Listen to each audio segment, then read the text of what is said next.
A lot can happen in a week, some of it good, some of it bad, some of it downright ugly. When faced with intriguing developments in the week's news, we turn to a rotating panel of non-experts to parse the good, the bad, and the ugly of it all.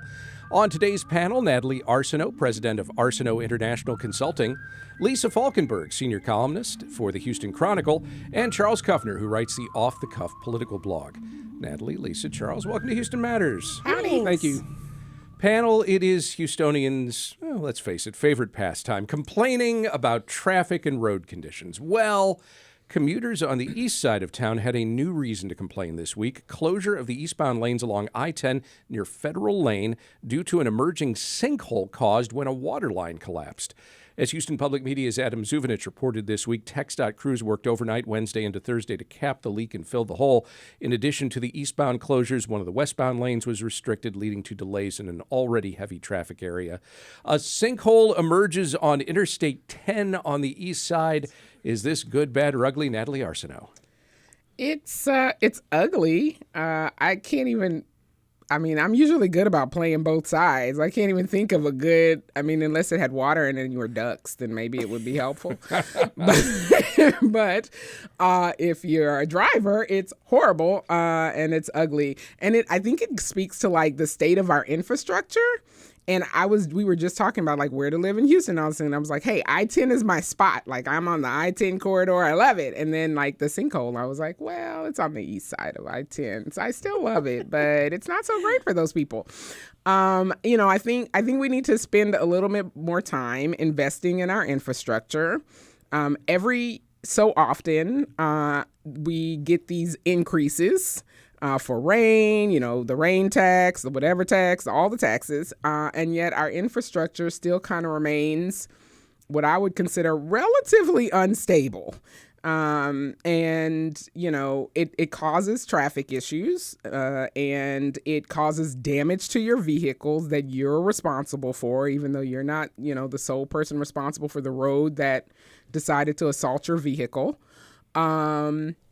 And so I think we need to spend a little more time and energy and money on addressing our infrastructure issues. All right. Good, bad, or ugly? Lisa Falkenberg. It's ugly, and I have to ask, does Houston really need this? Like, did we not have enough? Like with the people darting off randomly across the highway, or the 18-wheelers, hitting bridges and knocking out old lady sitting in the middle of the road with a rifle.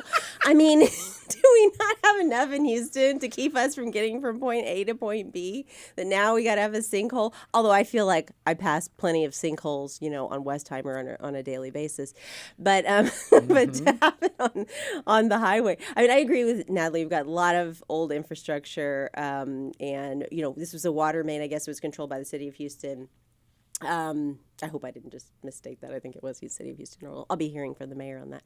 But the problems at the water plant that need to be addressed. These old lines need to be replaced. Every time I open, start my kid's bath, and like a bunch of rust-colored water comes out. I'm like, okay, who knows what's going on underground with this water? So it's scary. I've seen it happen in other places, like swallow whole cars, and I guess it's a very good thing that no car or human was damaged in this event.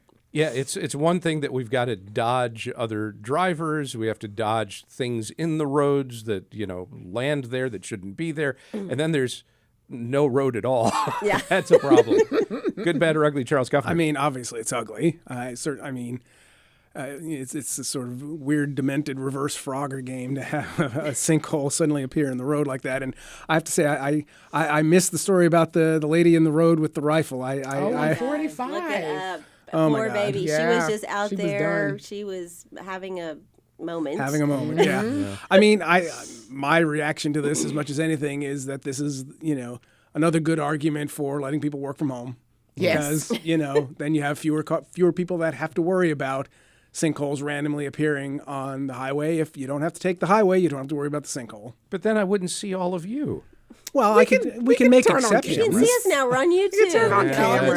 That's true. I mean, my question though is like, we're supposed to be so flat. So where does the sinkhole go? Like, if Houston is such a flat landscape. In the swamp, Natalie. In the swamp. It goes down. I mean, I don't know what to tell you. Panel, while you may already be salivating thinking about the deep-fried tasty goodness available next month at the rodeo, you'll have ample opportunity the rest of the spring and summer to gorge yourself on unholy culinary concoctions courtesy of the concession stands at Daikin Park. This week, the Houston Astros unveiled a number of new snacks going on sale at the ballpark next season. Among them, a barbecue pork burnt and boomin' onion. It's the ballpark take on Outback's bloomin' onion, I assume. So we're talking about a heaping helping of breaded and deep-fried onions with those pork burnt ends piled on top, along with queso blanco, more onions, the pickled red variety, and then barbecue sauce and a barbecue mayonnaise, or rather aioli, slathered all over it.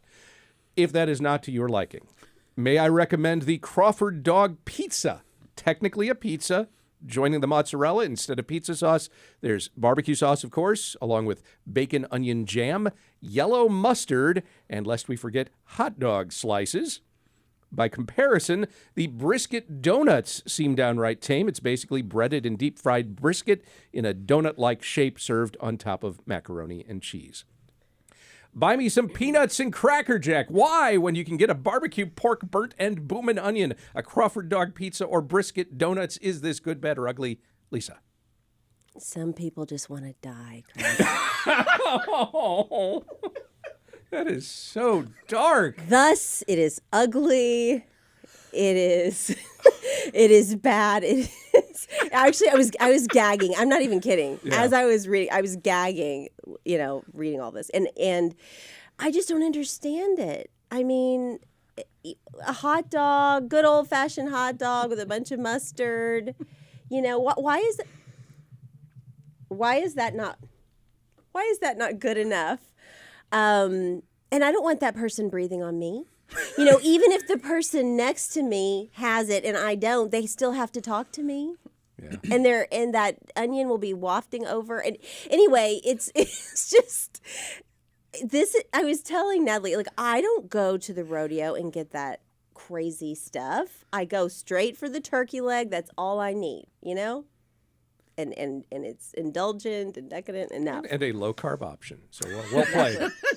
Good, bad, or ugly, Charles? I mean, I'll take the opposite tack and say it's good, even though I wouldn't eat those things. But I'm glad that someone has the opportunity, and I do hope there was a camera focused on Lisa as you were reading all this, because the looks on your face, Lisa, I have to say.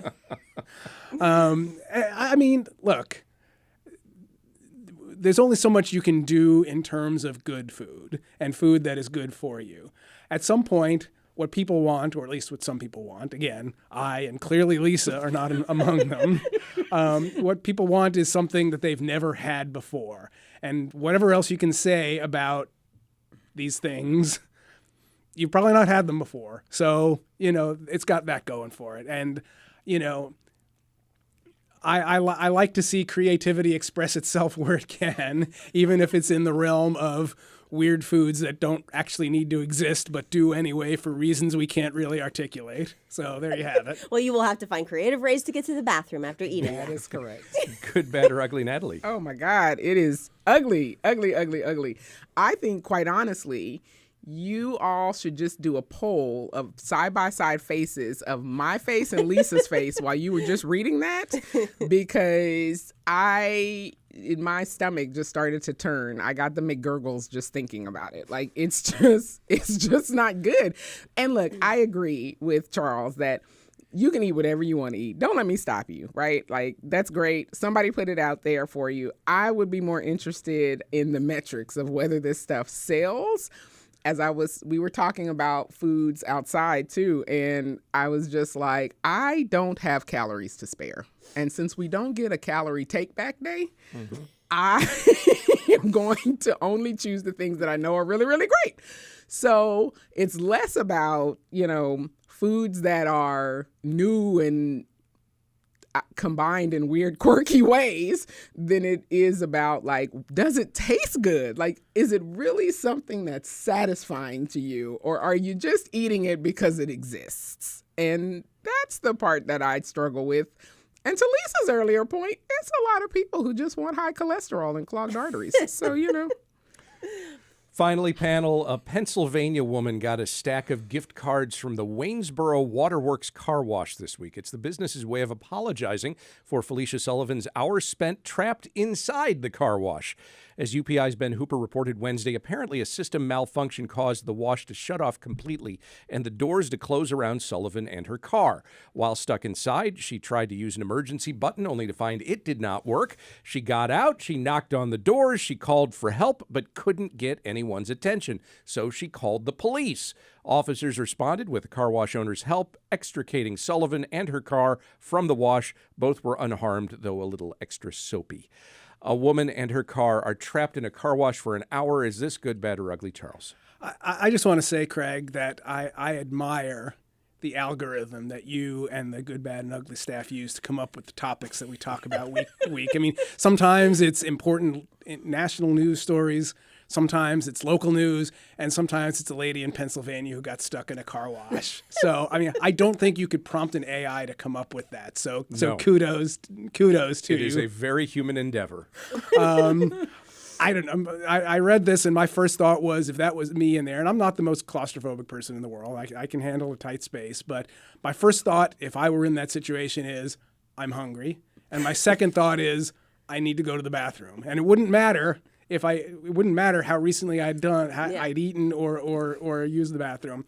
Those would be my first two thoughts. I wouldn't be able to get them out of my head, and I do hope that it would occur to me to call 911 because otherwise I just don't want to think about how it would You'd be end. thrown into drive and you'd be going right through that door. Yeah. Good, bad, or ugly, Natalie? I think I can go good and ugly on this. So the introvert in me, despite all belief systems that I'm an extrovert, the introvert in me would take solace in this and would find great joy in being cut off from the rest of the world. So I would be thrilled sitting in a closed off. The flip side of that, though, is also my brain might initially be triggered to think if I'm in Final Destination. Oh, no. This one is- Imagine the concoction of combinations of things that'll happen I'm like, the inside scrubber that car comes wash. and gets you, and then Yeah. I'm just like, it's, so But if you're going to go, might as well go clean go and fresh. clean and fresh. That's right. If only you'd been able to eat some Astros ballpark food first. Oh, blooming, whatever The it is. bloomin' onion. Good, bad, or ugly, Lisa? Well, it's ugly. It's good the way the woman responded. I mean, she wasn't even really mad. She was super, resourceful. She tried all the gadgets, pressing all the buttons, emergency, this and that, and couldn't get out. So we called the police and they came. And but I hadn't thought about your response, Natalie. The problem is that it's still apparently she still had internet in there, so people could still send you things. But if not, it could be like, Mom, why didn't you? I was stuck in a car wash for an hour. It went on for 2 hours. I just had to sit and read a novel the whole time. I mean, if she had internet, she could bring up TikTok and find a new way to become an influencer. Hi, That's fam. what she was I'm here TikToking. inside the car wash. She did. She was TikToking. She put it on TikTok. Of course right? she did. Yeah, Of course. Of course. But no, as a kid, I always had a fear of those things, those drive-through things, and what. Car wash. Thank you, ma'am. Car wash. And so I would wash the brushes and how they were getting so close. But I think what happened was my mom was using a hand wash one time and she lost control of the rod and it went crazy, swishing through the air and knocked out the back window. And it was back in those days where you didn't wear seatbelts and you're in the back of the station wagon just playing around. And, it came at us and it was crazy. So anyway, I always was thinking, what if one of these mechanical things malfunctions like that and then we're all just stuck in here, we can't get out. So yeah, this poor woman, she dealt with it very, very well. I don't think I would have been so poised.